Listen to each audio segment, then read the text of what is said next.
사도행전 1장 8절의 말씀입니다. 다 같이 공독하겠습니다. 오직 성령이 너희에게 임하시면 너희가 권능을 받고 예루살렘과 온 유대와 사마리아와 땅끝까지 이르러 내 증인이 되리라 하시니라. 아멘. 복음서가 예수님의 생애와 가르침을 다룬 이야기라면 이 사도행전은 어떤 내용을 주로 담고 있다고 그랬어요? 사도들의 행적을 다룬 것인데, 그냥 사도들의 단순한 이야기가 아니라 성령에 충만한 사도들이죠. 특별히 누가복음의 저자와 사도행전 저자가 공통적인 그런 어떤 구조나 문체, 또 성령을 강조하는 그런 내용들을 통해서 같은 저자라고 말씀을 드렸었죠, 저번 시간에. 그런 맥락에서 누가복음의 끝부분과 누가복음 끝부분과 사도행전 1장이 굉장히 내용이 겹치면서 예수님이 승천하시기 바로 전에 이야기를 공통적으로 다루고 있는데, 저번 시간에 특별히 예수님이 승천하시기 전에 이 세 가지 내용들을 한번 언급을 했었었죠. 첫 번째가 기억나십니까? 제가 말씀드리면 아마 기억나실 거예요. 승천하시기 전에 약속하신 성령을 기다리고 성령 침례를 받아라. 또 하나는 승천하실 때 누가복음은 베다니에서 승천하셨어요. 그렇죠? 근데 사도행전은 감람산에서 승천하셨다라고 하셨는데, 베다니하고 감람산 바로 옆입니다. 그래서 같은 장소라고 볼 수 있고, 베다니는 그야말로 가난한 마을이죠. 베다니에 사는 마르다, 또 마리아, 또 나사로의 가정이 있었죠.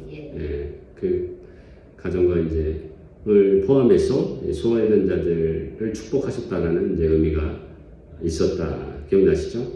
또 세 번째로는 예수님께서 부활하시고 승천하시기 전에 제자들에게 또 약속하신 성령을 기다리라라고 하면서, 사실 그 제자들은 예수님이 십자가를 주실 때 다 도망갔었던 제자들이잖아요. 예수님을 버렸다는 그런 상처가 있었을 터인데, 그 제자들을 회복해 하시고 승천하시기 전에 약속하신 성령을 기다리라는 것으로 어떻게 보면 하나 되어 기도하게끔 하셨던 예수님의 모습을 볼 수 있었습니다. 자, 오늘은 그 예수님의 제자들이 어땠어요? 승천하시고 바로 사도행전에 보니까 감람산에서 내려와서 바로 기도를 시작했어요. 볼까요? 우리 한번 찾아볼게요. 자, 물론 앞에 부분은 조금 이따가 얘기하겠지만, 그 사도행전 1장 12절에 보니까 제가 한번 읽어드리겠습니다. 제자들이 감람원이라는 하는 산으로부터 예루살렘에 돌아오니 이 산은 예루살렘에서 가까워 안식일에 가기 알맞은 길이다. 그죠? 돌아왔다는 뜻이죠. 그리고 13절에 들어가 그들이 유하는 다락방으로 올라가니 베드로, 요한, 야고보, 안드레와 빌립, 도마와 바돌로메, 마테와 및 알페오의 아들 야고보, 셀로신 시몬, 야고보의 아들 유다가 거기 있어. 12제자죠. 그 중에 가룟 유다만 없는 11명의 제자입니다. 그리고 14절에 여자들과 예수의 어머니 마리아와 예수의 아우들과 더불어 마음을 같이하여 오로지 기도에 힘쓰더라. 그렇죠? 그 예수님의 제자들과 여자들, 또 다른 또 예수님을 따르는 무리들이 또 15절 보니까 모인 무리의 수가 약 120명이나 되더라.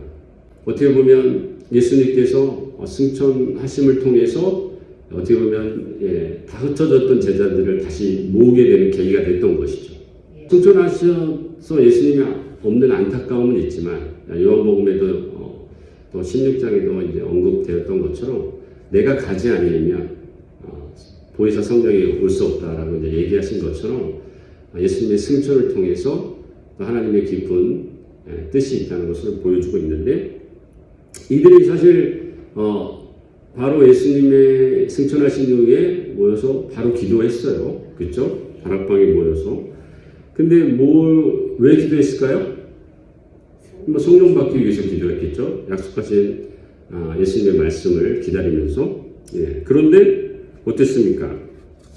아주 간절히 이제 기도했다는 것을 오늘 이제 14절 말씀 보니까 막 마음을 같이하여 오로지 기도에 힘썼다 라는 것을 알 수 있습니다. 그리고 사도행전 1장 8절에 예수님의 말씀도 그렇습니다. 오늘 본문의 말씀이죠. 오직 성령이 임하시면, 너희에게 임하시면, 그죠? 그러니까 오직 성령을 기다리라는 것이죠. 예수님의 말씀 자체가 그랬어요. 이제 오직이라는 말 뜻이 또 여러 가지 의미를 담을 수 있는데, 오직 성령, 특별한 이제 권위를 또 보여주고 있는 것이고, 또 어떻게 보면 또 다른 면으로는 오직 다른 것 외에 다른 것은 안 되는 오직 성령만이 필요하다는 또 간절함을 또 표현하는 것이기도 합니다. 그렇죠?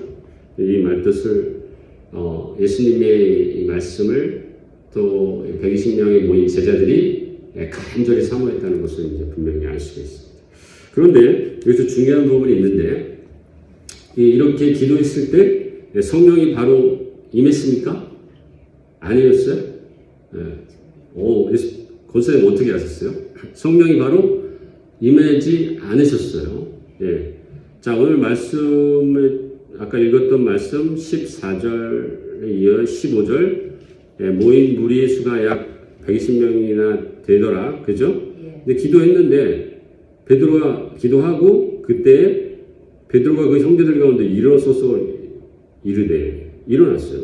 그죠? 저는 예전에 이 성경 이 부분을 읽을 때 약속하신 성령을 기다리라 하고 와서 이렇게 120명이 모여서 기도했을 때 목사님들의 대부분의 설교에서 성령을 받았다 이렇게 말씀을 들었거든요. 근데 성경을 어느 순간인가 다시 한번 자세히 읽어봤더니 그때 성령을 받은 게 아니었어요. 그렇죠? 오히려 베드로가 일어나서 무슨 말을 합니까? 15절 이하 쭉 보니까 베드로가 이제 쭉 그 내용의 요약은 보니까 이제 사도들 중에 이제 한 명인 가룟 유다가 그죠? 죽임을 당한 이제 내용이 나오면서 그 사람을 대신해서 22절 한번 보겠습니다. 1장 22절. 항상 우리와 함께 다니던 사람 중에 하나를 세워야 되지 않겠냐. 이제 한 명이 없어졌으니까 우리와 더불어 예수께서 부활하심을 증언할 사람이 되게 하여야 하리라 하거늘 그들이 두 사람을 이제 세우게 됩니다. 그래서 사도 12명 중 이제 가룟 유다의 죽음으로 한 명이 부족한 그 사도를 기도하고 세워야 된다라는 의견을 베드로가 내게 되고 두 사람을 이제 세우게 되죠. 그리고 한 사람은 그 바사바라고도 하고 이제 별명이 유스도라고 하는 이제 요셉이었고 또 하나는 이제 마띠아였다 이렇게 표현하고 있습니다. 그러니까 성령을 받기 위해서 사실 기도한 거예요. 간절히 기도했는데 성령이 임했다라고 나오진 않습니다. 그러나 예수님께서 또 베드로를 통해서 새로운 아이디어를 주신 거죠. 그렇죠? 처음부터 사도 한 명이 부족하기 위해서 기도했던 것이 아니었는데 오히려 성령 받기 위해 기도했더니 베드로를 통해서 하나님께서 사도 11명으로 예수님을 증거하는 그런 어떤 사역이 아니라 12명 또 다른 가룟 유다의 빈자리를 다른 사람이 채우기를 하나님이 원하셨던 것입니다. 할렐루야. 그래서 우리가 기도해야 된다는 것이죠. 그러니까 어디서 알 수 있는 것은 기도는 내 뜻대로 이루어지는 것만 아니다라는 거예요. 아시겠습니까? 기도하면 우리가 또 어떠한 목적을 가지고 또 구체적으로 기도할지라도 그때 하나님의 뜻이 임하는데 또 내 생각이 아닌 하나님의 또 계획대로 인도함을 받을 수 있다는 것을 분명히 알 수 있는 것이죠. 그래서 그들이 이제 베드로의 어떤 영감을 통해서 이제 두 명을 추천하게 되죠. 24절. 자, 한번 같이 읽겠습니다. 그들이 기도하여 이르되 다시 기도했어요. 그러니까 베드로를 통해 의견을 내고 그들이 이제 두 사람을 추천했는데 그 추천을 가지고 다시 기도했다라고 분명히 말씀하고 있죠. 24절에 그들이 기도하여 이르되 무사람의 마음을 아시는 주여 이 두 사람 중에 누가 주님께 택하신 바 되어 봉사와 및 사도의 직무를 대신할지인지를 보이시옵소서. 하나님 앞에 기도하고 물었던 것을 분명히 알 수 있다는 것이죠. 할렐루야. 자, 그래서 결국은 하나님께서 마띠아를 사도로 선택하게 하십니다. 26절에 보니까. 자, 근데 예수님께서도 사실은 12제자를 선택하셨을 때 밤새 기도했다라는 그런 말씀 구절이 나옵니다. 한번 찾아볼까요? 누가복음 6장이에요. 자, 사도행전과 누가복음이 굉장히 공통점들이 많다 그랬죠. 같은 저자이기 때문에. 그래서 이 누가복음에 예수님께서 어떤 중요한 것을 선택할 때, 특별히 예수님의 제자를 선택할 때 기도했던 그 모습을 사도들이 본받았다는 것을 분명히 보여주고 있고, 사도행전은 그렇게 그 맥락에서 이야기하고 있습니다. 6장 12절 13절입니다. 자, 누가복음 6장 12절 13절 같이 한번 읽어볼까요? 이때에 예수께서 기도하시러 산으로 가사 밤이 새도록 하나님께 기도하시고 밝음에 그 제자들을 부르사 그 중에서 12를 택하여 사도라 칭하셨으니, 그죠? 그 스승의 그 제자죠? 네.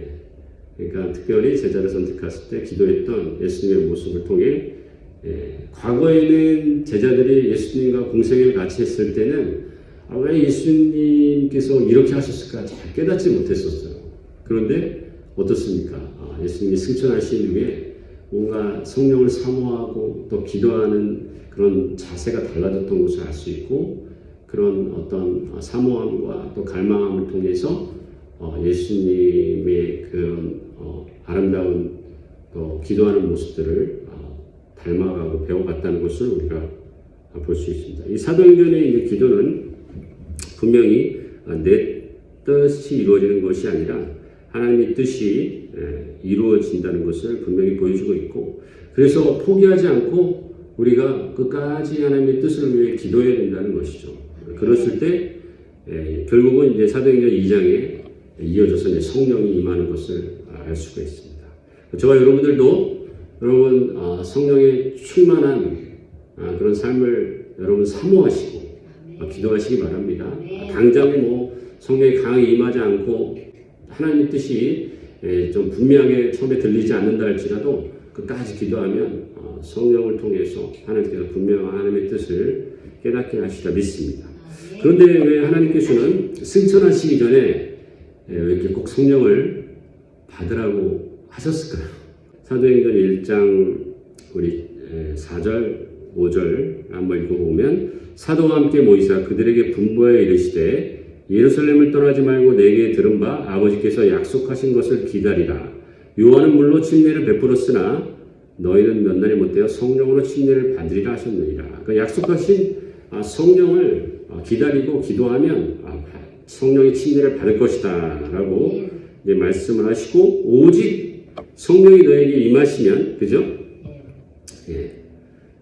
자, 너희가 권능을 받고 예루살렘과 온유대와 사마리아 땅까지 이르러 내 증인이 되리라. 그러니까 예수님의 이제 이 핵심 내용인 사도행전 1장 8절 오늘 본문 말씀은 예수님의 증인이 되는 거예요. 그러려면 처음에 어떻게 해야 돼요? 오직 성령이 임해야 된다는 것이죠. 맞습니까? 그리고 권능을 받아야 된다는 것입니다. 그러니까 예수님의 증인이 되려면 성령의 권능이 필요한 거예요. 내 힘이 아니라는 거예요. 내 힘으로는 예수님을 증거할 수 없다는 것입니다. 여러분 또 경험해 보셨잖아요. 그렇죠? 어떻게 보면 뭐 예수님 몰랐을 때 뭐 예수님을 증언하는 일은 없었겠지만, 어떻게 보면 믿음 생활 이제 처음 하시고 또 어떤 은혜 받고 예수님을 이제 증거하고 전할 때 참 쉽지 않다는 것을 이제 경험하게 되죠. 그래서 성령 충만 먼저 받기 위해서 기도하고 또 예수님을 증거해야 된다는 것을 우리가 경험하는데, 꼭 그것이 뭐 어떤 담대함이라는 그런 어떤 능력이라기보다도 성령이, 그러니까 내 의지가 아니라 성령이 말하게 하신, 또 성령의 또 역사하심을 우리가 기대해야 된다는 것이죠. 저와 여러분들이 예수님의 증인이 되기 위해서 성령 힘이 필요하다는 것을 여러분 기억하시기 바랍니다. 에베소서 또 6장 12절에도 이런 말씀을 하고 계신데, 우리의 씨름이 혈과 육의 싸움이 아니기 때문에 그런 것이죠. 그러니까 우리가 당장 여기서 볼 수는 없지만 육체적인 어떤 싸움을 하는 게 아니라는 거예요. 당장 보이지 않는다고 해서 악한 영들이 없는 것이 아니라는 것입니다. 오히려 여러분들이 예수님을 증거하고 그 예수님의 사랑을 나타내려고 하면 오히려 악한 영들이 방해하고 또 그것을 하지 못하도록 공격하는 것을 알 수가 있습니다. 그래서 그런 악한 영들의 싸움을 우리가 직접 할 것이 아니라 예수님 또 성령님, 이미 승리하셨던 예수님의 보혈 성령을 의지하여 나가는 저 여러분들이 되시면 100% 승리할 줄 믿습니다. 할렐루야. 사실 뭐 예수님도 누가복음 4장에 또 누가복음을 언급하지만 또 사역하시기 전에 성령을 의지했던 것을 알 수가 있어요. 그러니까 성령의 능력으로 마귀 시험을 이기셨고, 다시 성령의 능력으로 이제 갈릴리 돌아오셔서 갈릴리 지역부터 예수님께서 사역을 시작하게 되시고, 첫 번째 갈릴리 돌아와 사역했던 그곳이 누가복음 이제 4장 18절에 나와 있는 그 유대인들이 모여 있는 회당이에요. 회당에서 그 예수님께서 이사야 말씀을 피시고 그 이사야 말씀을 이제 읽으십니다. 그리고 이렇게 선포를 하시는데 한번 읽어드리겠습니다. 주의 성령이 내게 임하였으니 이는 가난한 자에게 복음을 전하게 하시려고 내게 기름을 부으시고 나를 보내사 포로된 자에게 자유를, 눈먼 자에게 다시 보게 함을 전파하며 눌린 자를 자유롭게 하고 주의 은혜를 전파하게 하려 하심이라 하였더라. 그러니까 예수님께서도 사역을 시작하기 전에 성령의 인재함을 사모했고, 또 성령의 인재함을 통해서 사역을 시작했던 것을 분명히 알 수 있어요. 그러니까 이 사도행전도 역시 예수님께서 당부하신 대로 제자들이 예수님의 모습 또 그런 본을 또 다시 한번 기억하면서 예수님의 당부를 잊지 않았던 것을 알 수 있습니다. 할렐루야. 자, 사도행전으로 다시 돌아오면 사도행전은 아까 말씀드린 대로 사도들의 행적을 다룬 것인데, 예루살렘과 오늘 말씀 보니까 온 유대와 사마리아 땅끝까지 그 사도들이 그 성령을 통해서 증인이 되게 한 내용들을 적어놓은 이제 책인 것입니다. 엄격히 말하면 사도들이 주체가 된 것이 아니라 성령이 주체가 된 거예요. 그래서 성령이 충만한 사도들이 그냥 자기가 있는 곳에서뿐만 아니라 처음에는 예루살렘과 온 유대, 어떻게 보면 교회의 중심, 자기가 있는 곳의 중심이 되어 그 성령 예수님의 증인으로서 시작이 되었고, 거기서부터 한 단계 한 단계 또 이렇게 사마리아와 멀리 있는 이제 땅끝까지 예수님을 증거하는 그런 이제 사도들의 행적을 보여주고 있습니다. 그래서 사도행전 1장, 2장은 이제 예루살렘에서 성령을 기다리고 또 오순절 성령의 강림을 경험한 사건인 것이죠. 그리고 사도행전 3장부터 이제 6장까지는 예수님의 제자들, 사도들, 특별히 베드로와 요한이 예루살렘에서 사역한 그런 내용들이 나옵니다. 그래서 사도행전 3장에서는 성전 미문에 일어나지 못한 자를 일어나게 하는 그런 또 기적들을 베드로가 일으키고, 또 담대하게 오순절 성령 강림 사건 이후에 베드로가 그냥 담대하게 많은 사람들 앞에서 설교하는 것을 알 수 있어요. 예수님께서 십자가에 달리셨을 때 그렇게 제일 먼저 도망갔던 베드로였었는데, 예수님께서 승천하시기 전에 베드로를 용서하시고 회복해 하시고 성령의 어떤 충만함을 입은 이후에 달라진 모습을 분명히 알 수 있어요. 그러니까 성령은 하나님 나라의 권세와 능력을 일하는 것을 분명히 보여주고 있습니다. 그리고 사도행전 7장은 이제 성령이 충만한 집사 중에서 이제 스데반 집사, 또 빌립 집사, 또 이런 모습들. 빌립 집사는 이제 8장에 나오는데, 하여튼 7장, 8장은 이제 성령의 충만한 집사들이 시작하는 그런 모습이 있고요. 그리고 8장부터는 박해 이후에 유대와 사마리아 땅으로 흩어지게 돼요. 그러니까 이제 예루살렘 안에서 이제 사역은 7장까지였다면 이제 8장부터는 박해를 통해서 유대와 사마리아로 흩어지게 되는데, 그러면 어떻습니까? 하나님의 박해는 다 계획이 있었다는 것이죠.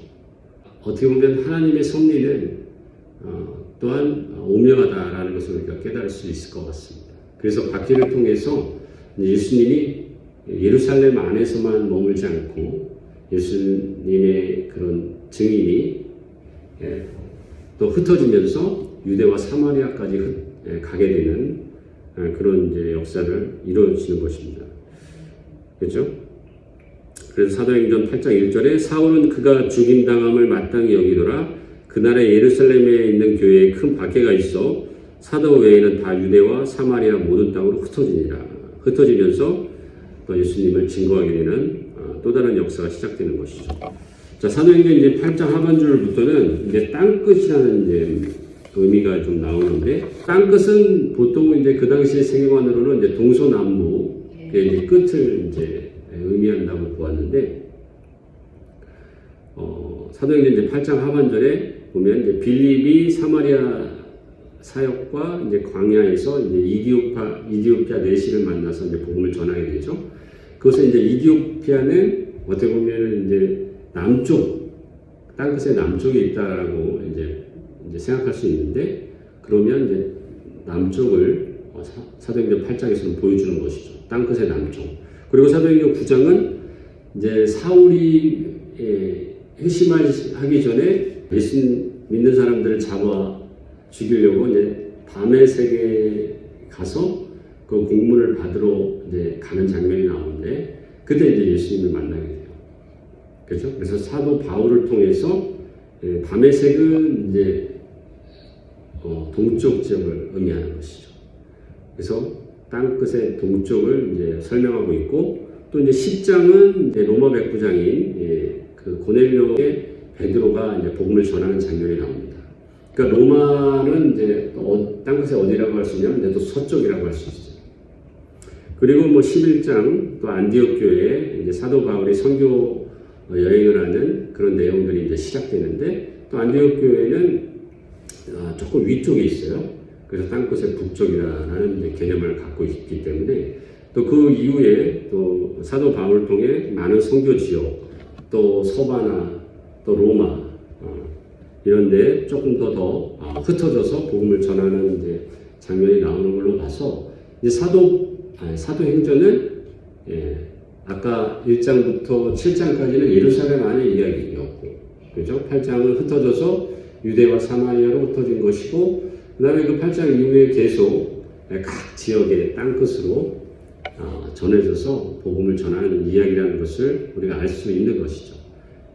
그래서 오늘 말씀처럼 사도행전 1장 8절의 말씀은 예루살렘에 시작해서 온 유대와 사마리아 땅끝까지 예수님의 증인이 되는 그 이야기의 핵심을 다룬 구절이다라는 것을 알 수가 있습니다. 그렇다면 여러분들의 이제 삶의 자리에서 예루살렘과 유대는 어디입니까? 라는 이제 질문을 제가 한번 드려볼게요. 할렐루야. 예루살렘이 어떻게 보면 가장 이제 예루살렘에는 예루살렘 성전이 있었죠. 특별히 예수님의 제자들이 예루살렘에 있는 성전, 물론 성전에서만 기도했던 건 아니었지만 예루살렘을 떠나지 말고 기도했을 때 성령이 임재하는 그런 것을 경험을 했었고, 예루살렘에서부터 성령의 체험을 받고 예수님이 증거하는 삶이 시작된 것이잖아요. 그러니까 저와 여러분들이 예루살렘은 어디입니까? 뭐 물론 교회라고 생각해 볼 수 있을 것 같습니다. 그렇죠? 저 여러분들이 처음 신앙생활을 했던 곳, 또 지금도 여전히 신앙생활의 중심이 되는 곳, 그것이 이제 예루살렘이라고 생각해 볼 수 있겠죠. 예. 뭐 하나님 중심, 교회 중심. 그러니까 사실은 우리가 예루살렘을 지금도 떠나지 말아야 되는 거예요. 물론 예루살렘을 떠나 복음이 전파되었지만 우리 마음 가운데 있는 예루살렘, 예. 우리 마음 가운데 하나님을 놓치지 말고 또 우리 교회에서 늘 거룩하게 기도하는 삶을 놓치지 않는 여러분 되시기 바랍니다. 예. 자, 그럼 여러분들이 또 사마리아는 어디 곳입니까? 이 교회에만 머물러 있는 그런 우리의 신앙생활이 되어서는 안 되지 않겠습니까? 그렇죠? 예, 이 사도들이 예수님의 제자들이 예루살렘에 시작해서 또 이렇게 박해를 통해서 흩어지긴 했지만 계속 예수님을 또 곳곳마다 전했던 것처럼 여러분이 가는 곳에 예수님의 증인이 되는 여러분들이 되셔야 되지 않겠습니까? 예. 어떻게 보면 이제 이 그리스도인들이 신앙생활을 열심히 하는 분들은 많아요. 예. 그러니까 예배를 잘 드리는 분들은 많아요. 근데 나아가 그런 분들이 다 전하는 것은 아니더라고요.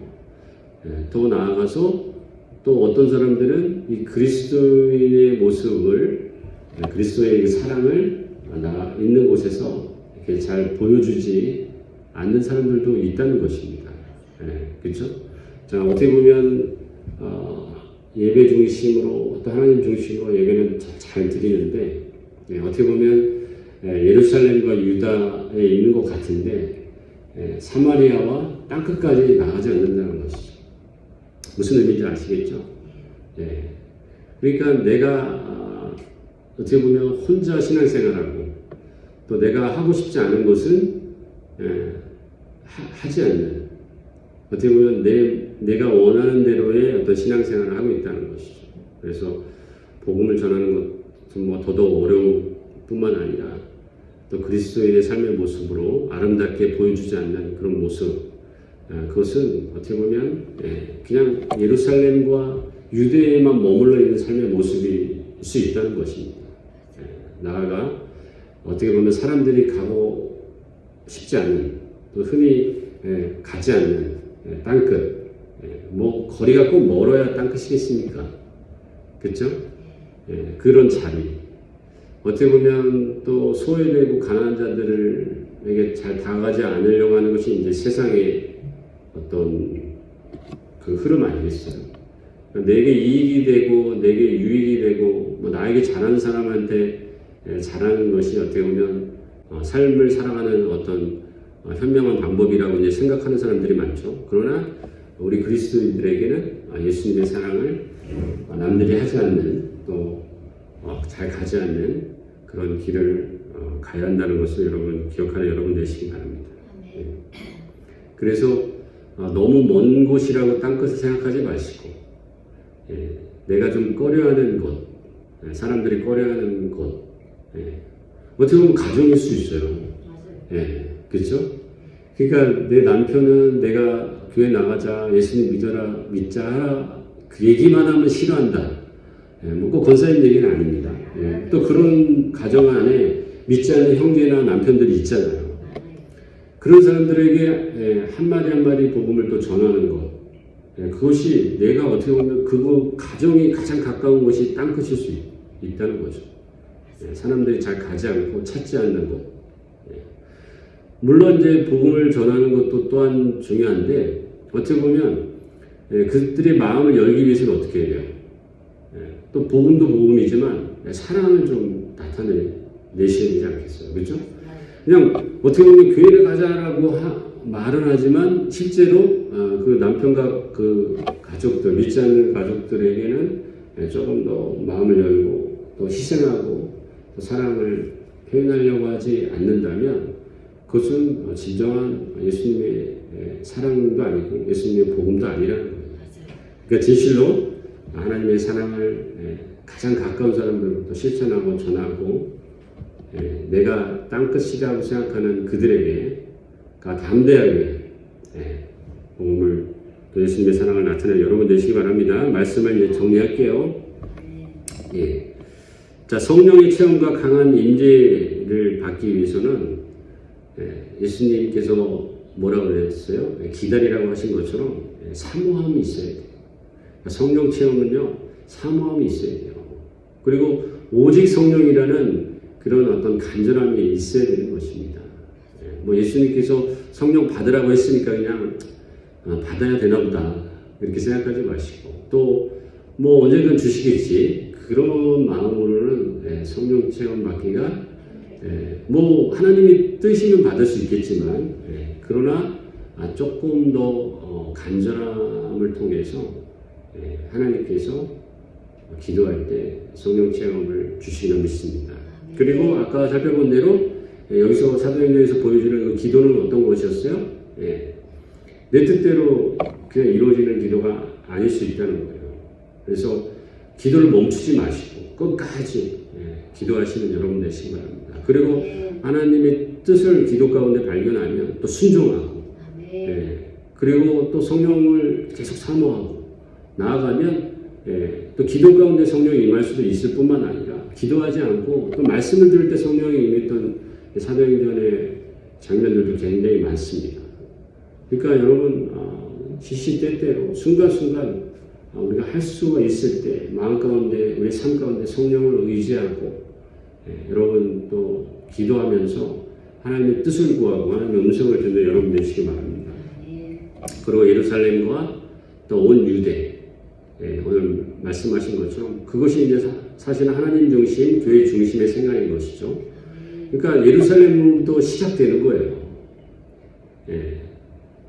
예루살렘을 떠나지 말고 아버지가 약속하신 것을 기다리라 말씀하신 예수님 말씀처럼 그러니까 하나님 중심, 교회 중심, 신앙 중심의 삶을 살아가야 되는 것이 많습니다.